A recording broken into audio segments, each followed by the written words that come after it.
This podcast is facilitated by the World Karate Federation as part of its mission to promote and inform about karate globally. The views and opinions expressed in this episode are those of the individuals involved and do not necessarily reflect the official position of the WKF. Yes, we're aiming for that world spot, but getting them to get to the part where they have the tools to be successful on that stage. What you're doing for these athletes and how much value that they're going to take from that you had to figure out on your own, it cannot be understated. I'm old now, man. I just had my birthday, 29. I just had it. 29. Washed up. I'm officially an unk, watch out.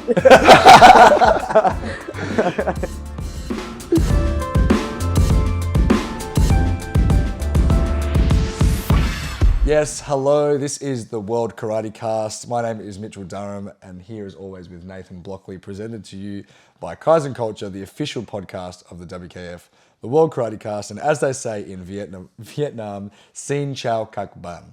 I really hope I got that one right. That's a tough one. That was a very tough one. Yeah. You're a brave man for tackling Vietnamese, Yeah. but yeah, we're universal. We're trying to reach in every corner of the world. So Not worldwide. So comment down below where you'd like me to try and greet the community in. I want to get every country in the world. Yeah. So today was Vietnamese, and I hope I didn't stuff it up too much because that was a tough one. Nathan, if you're watching on YouTube, you can see that we're in a bit of a different studio. We're on the road.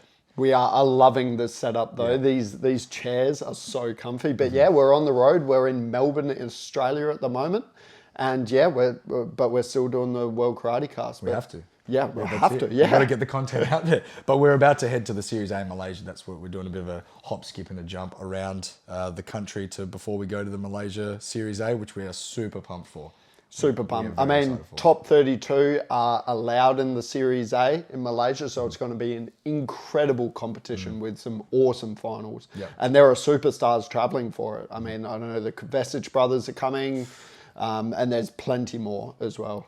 Absolutely. It's a good time for the top 32 to get that one more competition in before the end of the year. Before, if you're not going to the World Championships, it's the next Premier League is not until the end of January. So it's a great opportunity to get those high level competitions and fights in. So we're super excited. But the main reason we're here today is to talk about the Paris qualification event again.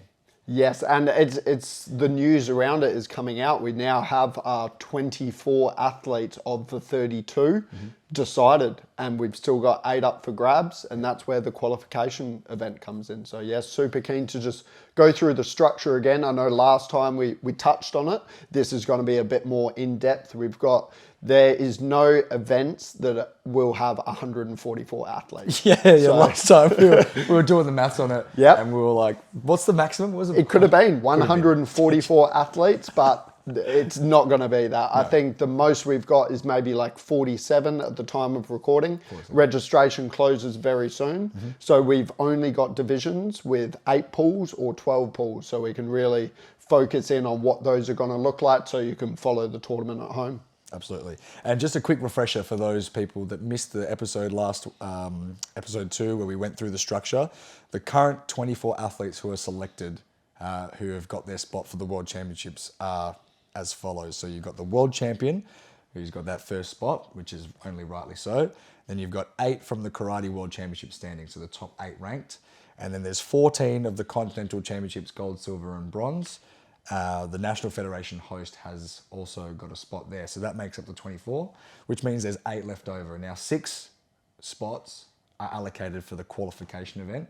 And then from that, there's an extra 2 universality spots that sort of diversifies the spots to make sure all of the continents and sort of hit there and they're fully represented. Yeah, look, there's a good range of athletes competing at the World Championship. I mean, I think it hits every facet of the karate world, Continents are represented. We've got universality in there. We've got the underdogs coming from Paris. And then we've got the best in the world, which are your ranked spots and the world champions. So It's fantastic. Yeah, I'm really looking forward to it. Now, as you said, the registration for this qualification event is still open at the time of recording, but by Yeah. the time this comes out, it'll be closed. But I think we were pretty safe to say that the numbers are pretty locked in here. Now, this qualification event is happening on the 17th, 18th, 19th of October in Paris. So that's next Friday at the time of recording, at time of release. So next Friday we've got the first ever qualification event. I'm so excited. So these are the athletes that haven't been qualified through that qualification process before, and any country that hasn't been in that spot. So let's say if France is not in that top 24. Oh, France? You had to pick France as a country? They've got to be. No, there are some French people going. Really? Yeah, absolutely. Hey, France. Honestly, I thought they would be represented in every single division just by world ranking. Yeah, true. No, fair enough. Fair enough. They're a very strong nation. You would assume. Yeah, but we would I'm pretty assume, sure. I think it's Sydney Yvonne. Yeah, Sydney He's going Yvonne. for the qualification event. So yeah, Yes, she is. Yeah, so France. So any countries that haven't made that spot in the division can be entered into the qualification event, which is very exciting, and we're going to go through it now. So as it stands, there are 4 divisions that will be using the 8-group system, the qualification event competition system. That's female kata, female -50, female +68, and male +84. And these are all the divisions that have less than 36 athletes in them. So 35 or less, you've got the 8-group system. Absolutely. And you can see here that it'll be a round robin stage group phase here. Everyone will fight everyone once within the groups, and the winners will go through to the elimination phase. Yes, there's 6 elimination fights. So each fight will contain the group winner, and then we've also got a couple of spots filled by some runner-ups as well. Yeah. So because there's 8 pools, 2 of the pool winners will be facing off against another pool winner, and that means there's 4 left over for the runner-up. So that's the best runner-up across 4 of the pools. So through the matches, if you get a win, you get 3 points. If you get a draw, it's only a single point. If you get a loss, it's 0 points. Yeah. So you've got to have at least 1 win, and then it goes to points scored as well. So like how many points you actually scored in those matches, then goes to Ippons, Wazaris, and we all know that structure by now. That's only for these 4 divisions so far. The rest of the divisions will be using the 12-group competitions. And I'll take this one because this is far harder to explain. Yeah, super hard. Super hard. There are 12 groups and it's a pool system. They all verse each other, and all the winners, all 12 winners, go through to the elimination phase. There's 6 fights, 12 athletes, 6 spots. Wow. And that's it. That's it. Super difficult to understand, but it's wicked. That there's no, like the Premier League system, you have to go through quarterfinals and semi-finals, then you get the medal matches. This is just exit the pool. If you're the number 1 ranked in the pool, in the group, then you are fighting for a quota spot, which is insane. And I'll say it again, this is such an exciting format because you've got 6 finals per division. So we're going to see like 6 times 12. We're going to see 72 finals over the weekend. That is crazy. Very cool. It's going to be insane, and I think I wonder if they do the layout of like 6 tatamis. Oh yeah, what finals will look like. I can't wait to watch on the WKF live streams. Oh my goodness. Yeah, so hopefully that was a bit more of an easier explanation than last episode. Nice graphics to explain it. Yeah, they're looking pretty good.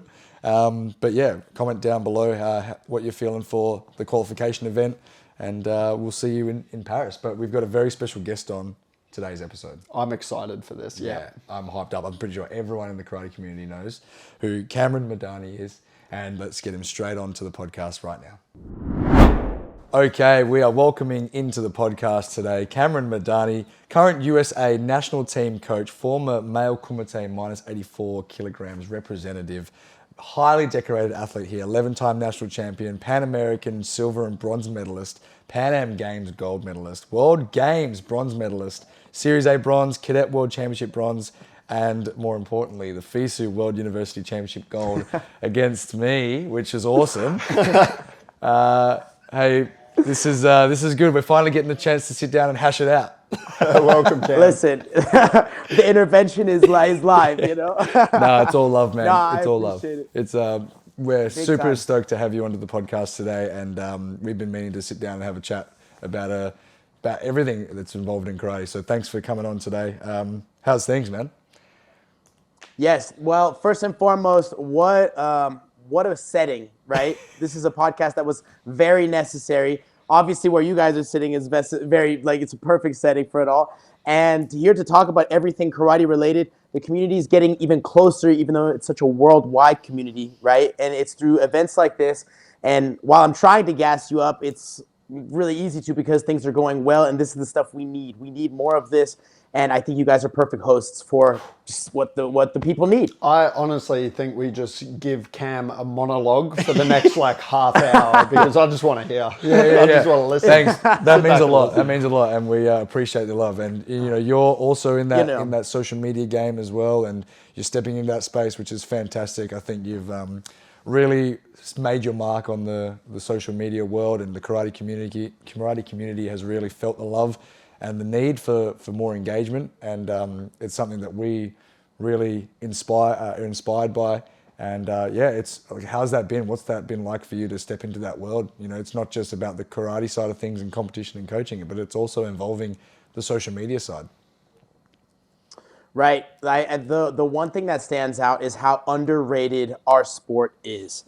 That's the thing that really stands out. And it's not only in the sense of how fast the athletes are, how high strategy there is, in just a 3-minute bout or anything that goes into the actual skills, but the characters and the stories that are highlighted through a sport that is worldwide with so many different types of people, so many types of backgrounds, and then all the skills and things that are, invested into the sport to get what is an international event going is something that's extremely special. So my goal starting all of this was to highlight those things.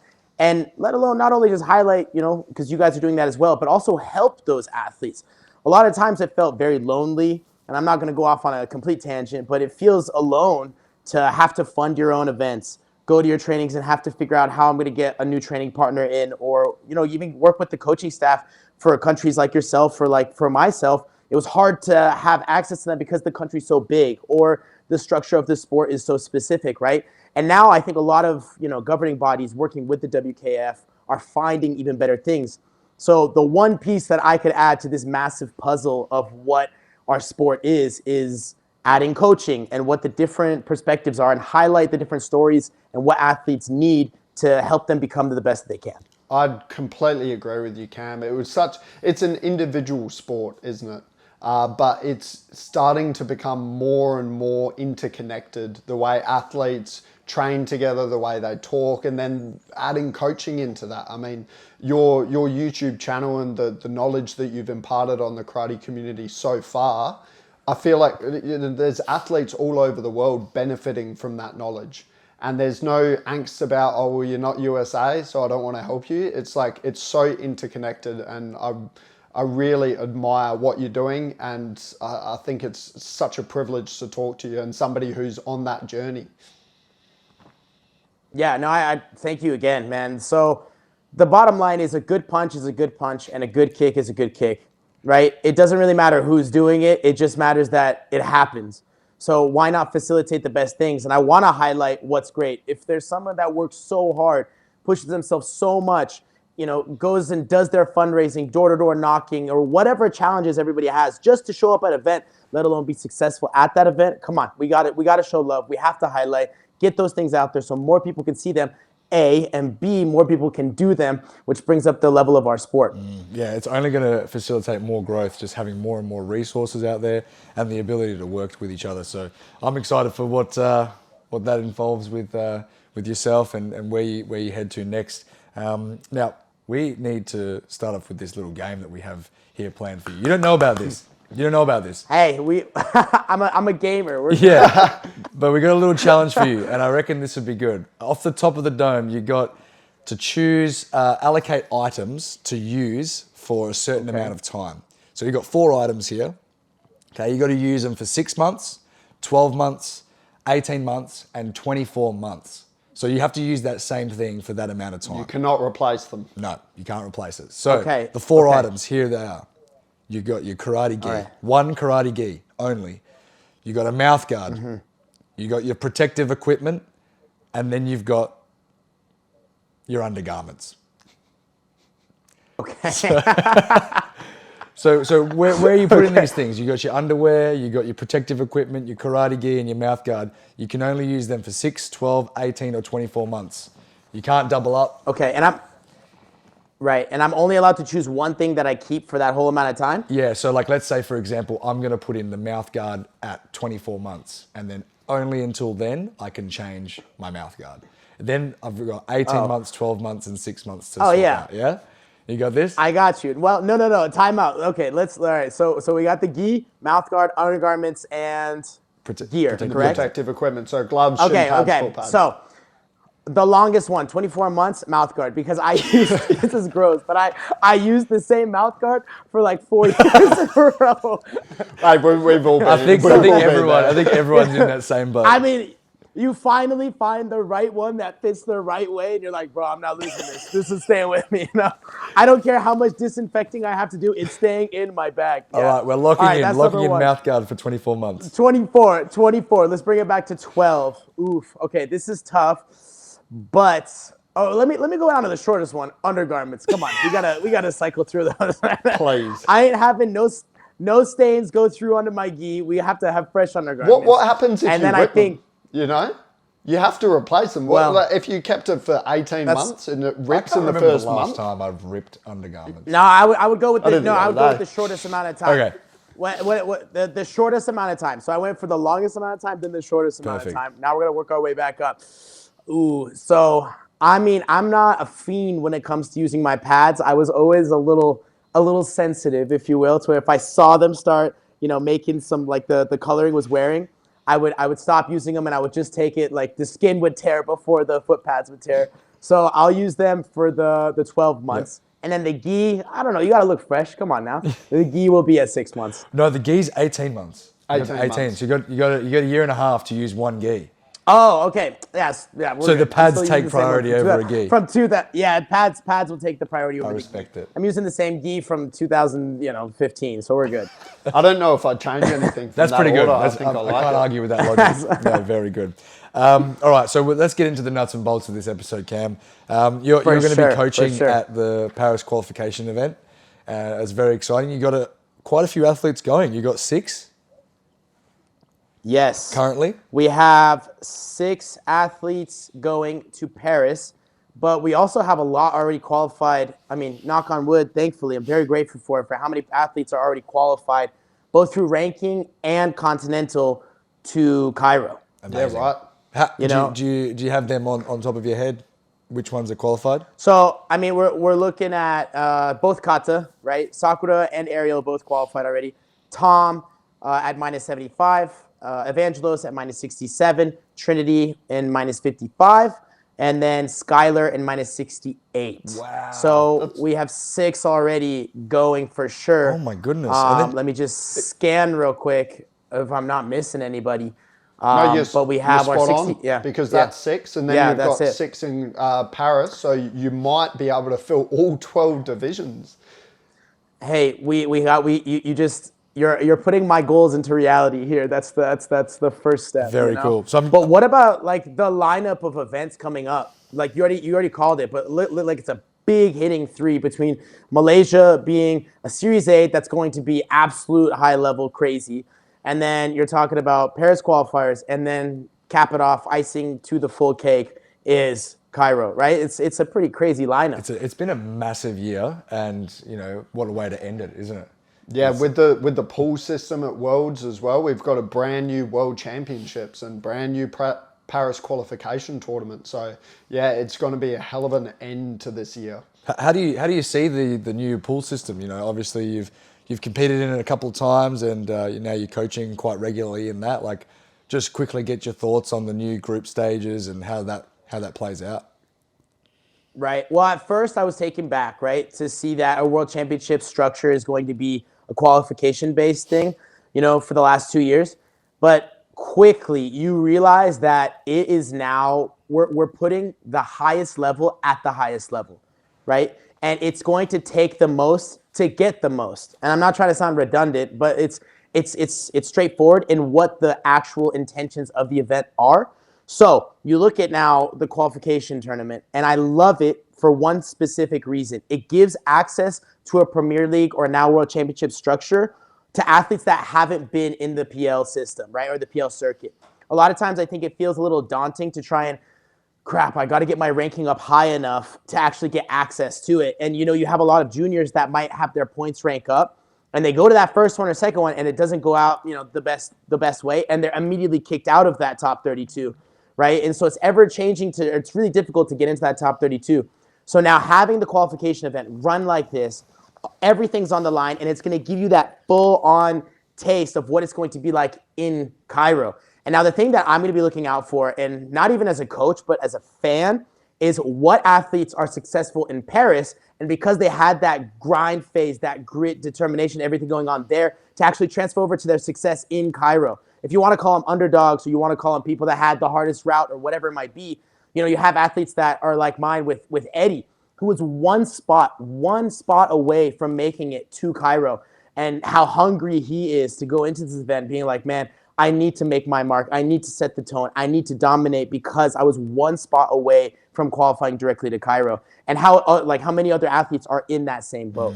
Yeah, we spoke about it on the last episode with Neve, just that consistency and then them being able to cut their teeth on this event and give them that extra edge. And they're like, I've been through this. I'm built for this and Right. I've earned my spot more than anyone else on this stage. And that recency of competing so quickly out from the World 1 Championships. month. That's it.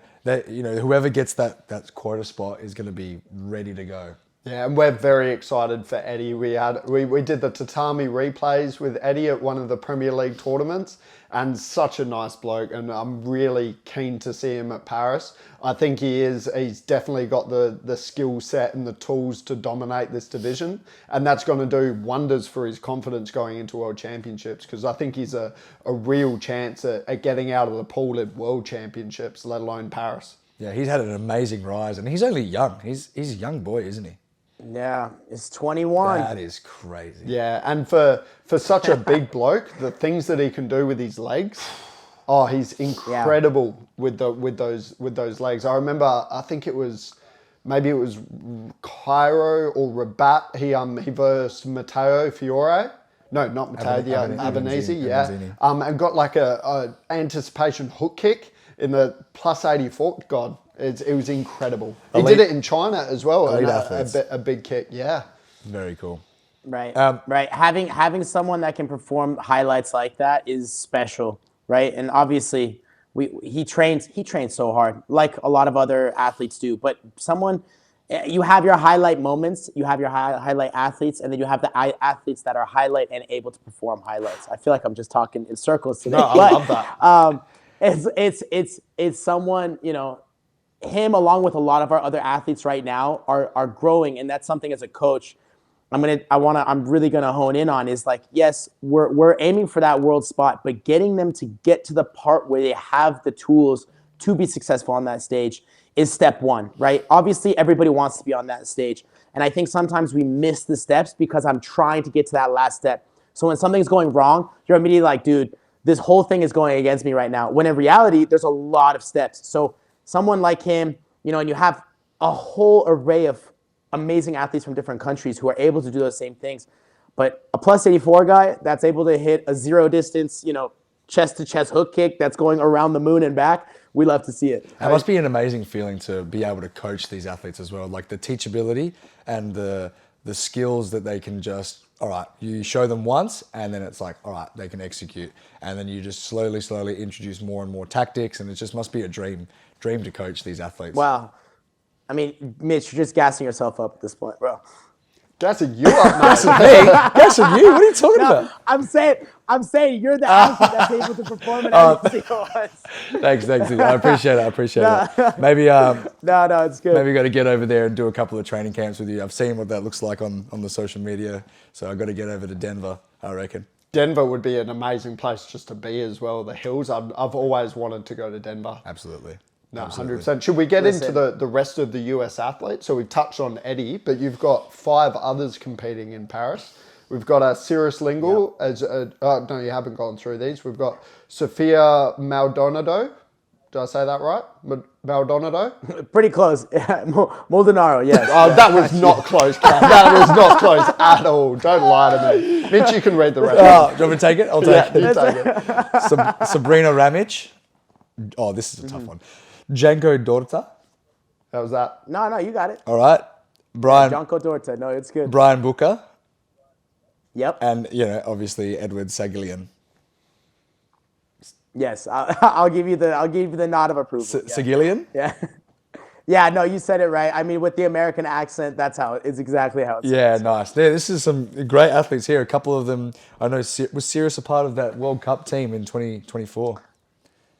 Yeah, she was a super great athlete. I've had the privilege of knowing her. We grew up together throughout the juniors, and she fought my sister a bunch. So it's kind of cool that, from a competitive standpoint, I got to know her so well to the point where it's like now we're coaching on the same team for a lot of stuff. And it's really great. She has so many tools, and another athlete in a heavyweight division that can perform skills like a lighter weight. And it's really great to see. Fantastic. And what's your, just touching on that, I love what you mentioned, the relationship that you have with these athletes, given the fact that you were traveling with them and competing with a lot of these athletes when you were on the stage. Just talk a little bit about that transition into a coach. Like, that must be hard to manage, and the transition would have been tough, but, be a lot of pros, but maybe some cons as well. Did you face any challenges in that space? Right. Yeah. You're bringing up a super loaded question. I'm sure we could do an episode just on this topic alone. But let me tell you what it started with. The first thing that, and very similar to yourself and the other athletes that you guys highlight or even talk to with, Elena's a great example of this. Identifying you. Again, it sounds kind of, hocus pocus, but a lot of athletes don't have the grounding of understanding who they are. And I mean that in the whole sense, who they are as a person, let alone who they are as an athlete. And now, touching up on that, I knew who I was as an athlete. So the biggest challenge then became, all right, this part of your life just ended. Now you move on to the next thing. And I thought maybe training just like an athlete or having the same mindset as an athlete in the coaching realm was right, but I learned very quickly, no, the things shift. It has to shift. So redefining basically who I was, even though I'm the same person, how I'm going to approach all of this and redefining all those things. Now, coaching for me is, I was born to do this. I'm going to be honest with you. I was born to do this. My parents had me teaching in the dojo, and that's what my family business is. I grew up in the dojo. My mom was training while she was still pregnant with me. Very real story. Might be why my mind is a little messed up, but this is what I've been doing, what I've wanted to do. I was teaching kids classes when I was 10 years old, all the way up till, coaching my own team at my dojo, at my club, and then working up to helping other athletes and running my own practices and doing all the programming for myself, leading up to major events and those major accolades like the Pan Am Games, or you have my World Games medal. I programmed everything that needed to go into that phasing. Granted, I had a lot of help and a lot of assistance with training partners and other people to bounce ideas off of. But if you're looking at, I'll pull up my notebook for you guys one day and I'll show you. All of the programming was on my own. And that forced me to get into that mindset of adapting, figuring out all the solutions and what's necessary for myself, and then how I'm going to adapt that same system to other athletes, which brought me back to the first thing. It's an athlete-first approach. When I'm sitting in the box, I tell them that I'm with them, but there's a reason why they get the medal and I don't. They're the ones who are actually executing on everything, very similar to how I was in the past. But now my job is to help them, facilitate them to the point where they can execute and perform at the best level. And man, there's a process to that. And the challenges are within that process and how little things come up day to day. And man, through all those challenges and the realizations that you've faced, those athletes that are going away, not only to do this event, but in all of the US, and the athletes that you will be helping are so lucky to have you. It just sounds like you're super dedicated and committed and you're passionate about this. And it's really awesome to see, your progression as a coach, which is fantastic. No, I appreciate you guys. It's like very similar to what's happening right here. You're providing something that you felt was missing, right? And you're doing that from multiple different perspectives. So when it comes to these athletes, I want to try and give them, whether it's a training opportunity, a competition opportunity, just a conversation opportunity, whatever it might be that's going to help them, give them the best results. And then also Man, you already know. I'll be the first one to tell you I'm good right now. I'm a good coach, but there's still a lot that I need to gain and build and grow from. And we're rising. Things are getting better. Things are going to get better.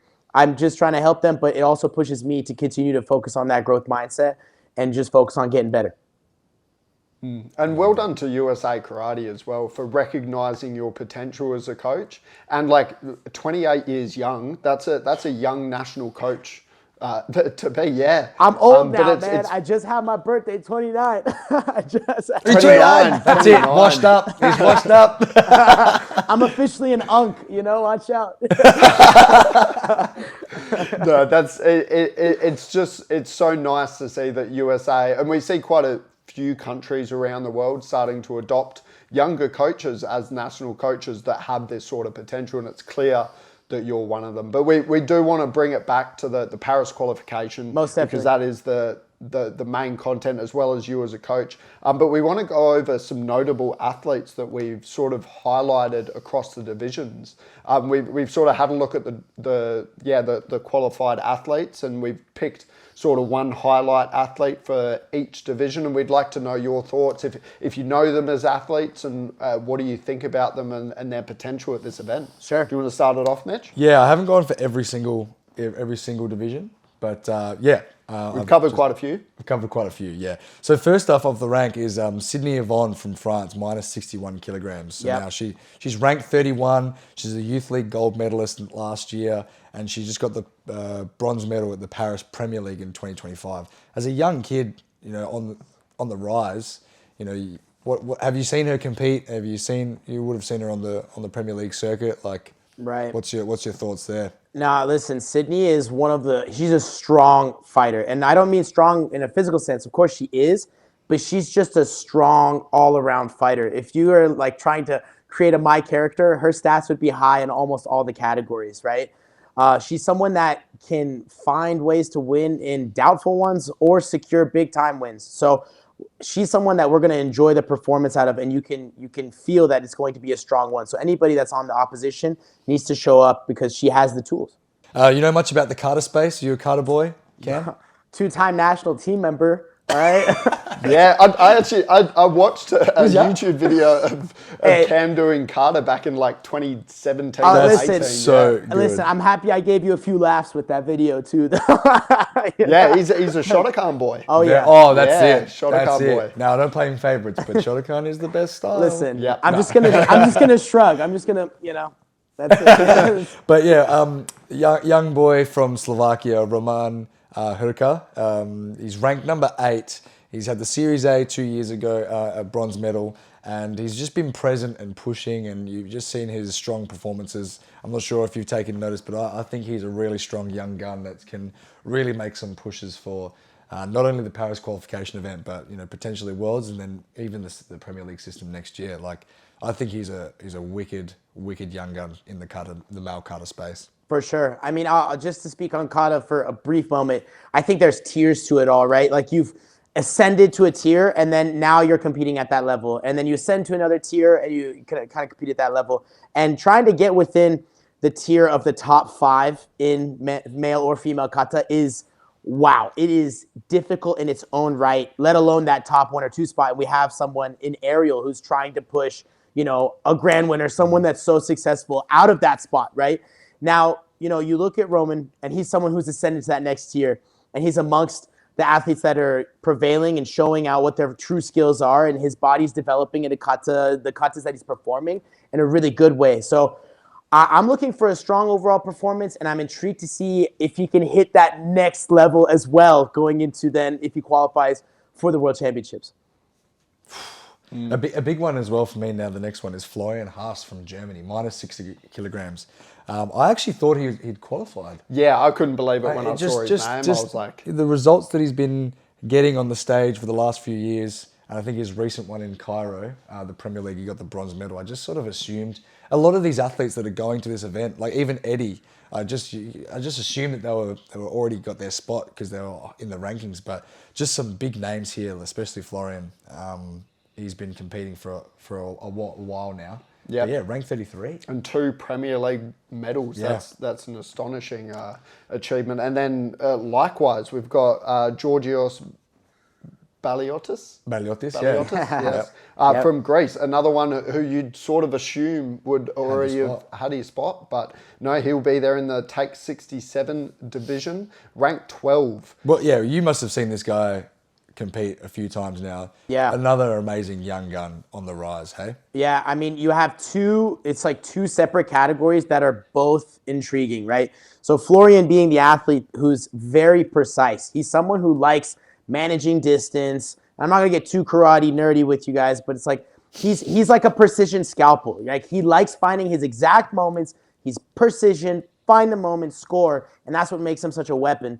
And then you have Georgios is like young talent is not enough to give credit to give him, right? Like he'll throw a hook kick from a distance. You're like, I don't know where oh, snap, it just scored. You know, like, right? Like, you know, and then his continuation abilities are very, very high level as well. And, you know, finding the different moments to just be like, hey, I'm going to throw a punch from right here. And you're like, I don't know where that is going to go. But then it somehow turns into him taking the person down, right? So it's two different categories, two different types of fighters. And they're both strong. And I'm excited to see if they can qualify to that next tier, right? Managing the frustration for all of these athletes is going to be the main thing, right? Managing frustration of, hey, I want to make my mark, but they don't think of themselves coming in. And not that any of them have done that. It's just, you know, a generic athlete trait of managing if they're overconfident and I you know, almost like, well, I should get this spot. This should be what I deserve, right? And leaving that to the side and really putting down the performances that are indicative of what they're able to do. Lynn Snell as well from the Netherlands, another very decorated athlete, been in the game a while and been on the Premier League circuit quite a while. She's ranked 14 at the moment. She got a bronze at the 2021 World Championship in the Take 61 event and Series A gold medalist and silver at the Salzburg Series A recently. So she's in form. Yes, yeah. Good friend right there. Lynn is a beast, to put it lightly, right? And coming off of just a little bit of a hiatus and, you know, figuring out where she fits within the different categories and the new strategies that are, you know, attainable with that. And, of course, the strength, speed changes that come with that. She's found her rhythm. And now it's, you know, the Salzburg performance was very, very indicative of who she is as an athlete, what she's capable of. And I'm excited to see it at this next event. Yeah, we had the privilege of training with the Dutch national team back in 2017, and we trained with her. Yeah, it's a bit of a throwback. But yeah, it's been great to see her progression over the years, and I'm excited for Paris. Someone that's in your sort of space here, the Pan American space, Jose Acevedo from Ecuador, minus 84 kilograms. Just give us some little gems on Jose. Yeah, he's someone. I mean, being on the opposition, he's someone that's difficult to program for. Right? Like trying to come up with a game plan with your fighter. Of course, we have strong minus 84s. We have several of them, but he's just that strong, right? Like he can show up and he can, you know, change the momentum of a match. For the full 3 minutes, you have to fight against this person. And that's what makes him such a weapon and why I think he's a good pick for you to select of someone who can qualify, you know? And then we've got a Premier League gold medalist in the plus 84 division from Georgia. Massive. Merabi Gelashvili from Georgia. That is insane to think that he is top of the world in the Premier League and then he has to qualify through Paris. That's insane. That's crazy. Did you, that fight that he beat, I think it was Abazari from Iran, that was wild. That takedown was wild. Insane. It was, So yeah. cool. It was pretty nasty. There's going to be some epic fights here. What's your sort of mindset just going into this? I know you talked about, you know, just sort of managing expectations and just getting everything right, making sure you're doing the things that you're, you know, in steps. But just going into that with Team USA, how are you feeling in the preparation with the squad and what's some of the key things you'd be hitting going into this next comp? For sure. So, I mean, besides obviously doing karate for more than my lifespan, my training, my formal training outside of this space is in sports psychology and mental coaching. So going into this time, we're 2 weeks, or, you know, at the time of recording, We're 2 weeks out, a little less than 2 weeks out. So really just dialing everything and giving the athlete the most amount of facilitation to just go, just do it, just perform is what we're working on. Just coming out of a national training camp, actually just a few hours ago, finishing working with these athletes. timing. Yeah, perfect timing. The thing that stands out for them and what I really want to do is something that I find actually super annoying is like when a coach or anybody really in the space would say, hey, you need to do this, whatever it is. Like, be positive, have a positive mindset. You're like, great, how do I do that? So for me, the how for our athletes was, here's how to go throughout your competition day. Having a guaranteed number of matches is difficult. It's a emotional, physical, spiritual, whatever you want to call it. It's a roller coaster, right? So having the designated routines and I talk about it in several videos that I did with the WKF or anything, having the designated routines to get them perfectly set up to have the best possible first match. Nobody's perfect in their first match. If you show me an athlete that has had their best performance in their first match, I will go out of my way to bow to you, right? But like, you don't find them. So having the ability to facilitate what you could do to have that best first match and then carry that momentum throughout match 2, match 3, into then, if you get out of the pool, how are you going to go into that high pressure situation? Everything's coming down to those final 3 minutes. What routines and what things are you telling yourself to then get yourself right to have that best performance? Because a lot of times we come out of, final matches or matches, for bronze medals that the athlete you can see their frustration because it's not about them losing, but it's just not giving everything they know they could have given. Right? And so working around that, the how is find your routines and the language that's being said, the internal dialogue. The self-talk is something that stands out. The skill that we worked on specifically is the I'm going to versus I am doing.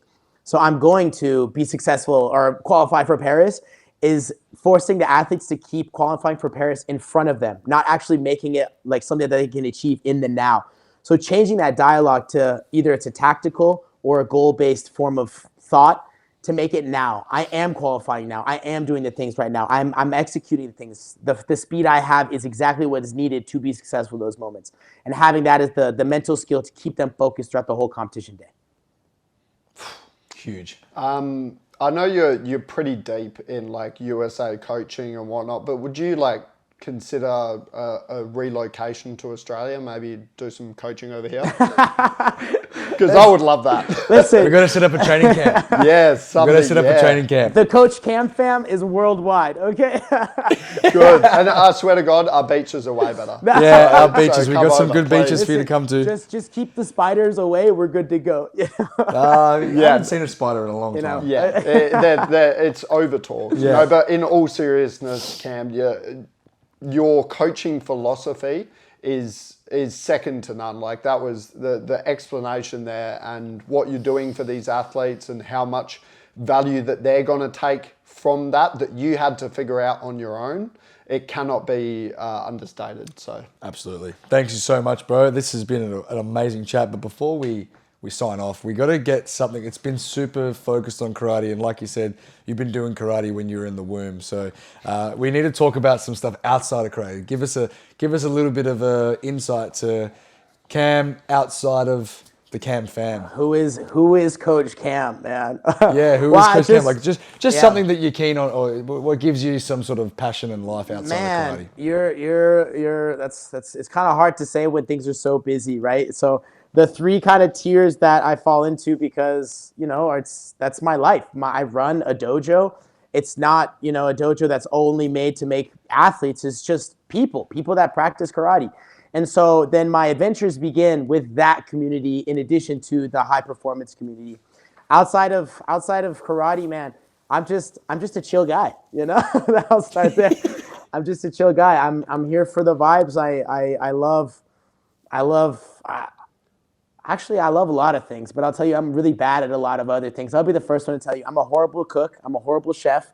I like fast cars. That's what I do outside of karate. I've worked at like 6 different car dealerships until I got my own businesses going, and just here for the vibes. I love going out doing things. I love eating good food, even though I can't make it, and that's probably why I appreciate it even more. You know, hey, I was my when language. I was in Hong Kong right before the World Games, and man, let me tell you, the access to Australian Wagyu beef at a great price. Dog, don't talk to me. Don't even talk to me. Man, it was amazing. Listen, it It's was so great. good. Yeah, but That's even more of a reason to come over and try the listen, steaks. actually, the one country that's on my list that I want to go to is Australia. That, like, I'm not even trying to gas you up. That's the one that I've never been to that I want to go to insanely bad. Not because you guys just speak the same language, but you know, I'm just trying to see some sharks. You know, like Well, let's set it up. We've got to set it up. We'll set it up. That's wicked. That's awesome to hear, and it's some good insights to the world outside of karate, because it's hard. We're so deeply involved in the sport, and not just the sport, but the martial art. Like you said, it's not just about competition and getting the medals. It's about the dojo and the families and the people that are surrounded inside those communities. So it takes up a lot of time. So just a little bit of an insight to what you like outside is amazing. I feel like I'm kind of a boring guy, man. I was just like, dang, all I do is not at all. coach. No way. All I do is No. aspire for success. But no, that's like, Nah. it's this is what it is, right? Everybody's sacrificing, just like you guys, right? You're on the road right now. Still have to figure out how I'm going to set up and shoot the next thing. It's the same thing, right? It's the same vibe. But outside of this, man, just love living life, right? Whatever that includes. I'm actually the one downside you should know, right? I want to see how many comments you get for flack of Coach Cam. I live in Colorado, but I don't ski or snowboard. We have some of the best mountain resorts of all time. I love going to the mountains. I'm a mountains over beach kind of guy. I love the mountains, but I don't ski or snowboard. Oh no! I know. I've actually never snowboarded, so I need to. Well, listen, need to come. I can't wait for when you guys come here and I go there, because then I'll take care of it all. It's the best mountains in the world. I'll stand by it. Swiss Alps, we're coming for you. It'll be great. Wicked. And last thing, the Karate Kid Legends has been a massive cultural impact on the world of karate, and for myself, I'm a big nostalgia fiend for the Karate Kid. I grew up watching it and you know, aspiring to be Daniel's son. Of course. What are your thoughts on the movie? Like the new release, it's wicked that we're getting a new injection of fans. You know. Yeah, I would start by saying that I think the partnership between the WKF and, you know, Karate Kid Legends was perfect. And having the debut with actual WKF karate athletes going to it, it was in New York, and one of our resident athletes in Tom Scott presenting I think it was a 7th Dan to Daniel's son, right? And then Jackie Chan's there and all of this stuff. It's bringing the culture with what's on screen, and that's exactly what's helping our sport. And you have people like martial arts legends like Jackie Chan. Come on, the guy's an absolute legend. Does his own stunts. The Rush Hour days were amazing, right? And moving on to this now, it's exactly what is needed for our sport to show the validity, the legitimacy, the league itself, and what is our community and how great it really actually is. I think we should start a petition for getting Jackie Chan to come to the World Championships. I'm as a so down. spectator. I'm so down. You already got Let's a signature. start that petition. He needs one of these chairs. Yeah. Yeah, one of these chairs, just sit up, just watch all the Yeah. no, we'll start it. Exactly. No, thank you very much for that, Cam. That conversation was so insightful and so valuable to the karate community and to us as hosts. Yeah, I've had a great time. No, you guys are the best. Let's keep this thing going. I can't wait for how this blows up. It's going to, and it's going to continue showing what the community is about, and with the strong voices that it has in it, and you know, including yourself. So, all in all, I'm very grateful for the opportunity. That's what this is, and I just hope that we can continue adding the positivity to our community. And man, there's cool stuff happening, baby. It's great, you know. That's so good. I just want to say all the best for Paris, and then, you know, going on after that, all the best for Cairo. We'll see you there, man, and we can't wait to catch up with you. I can't wait. Thanks for having me on, guys.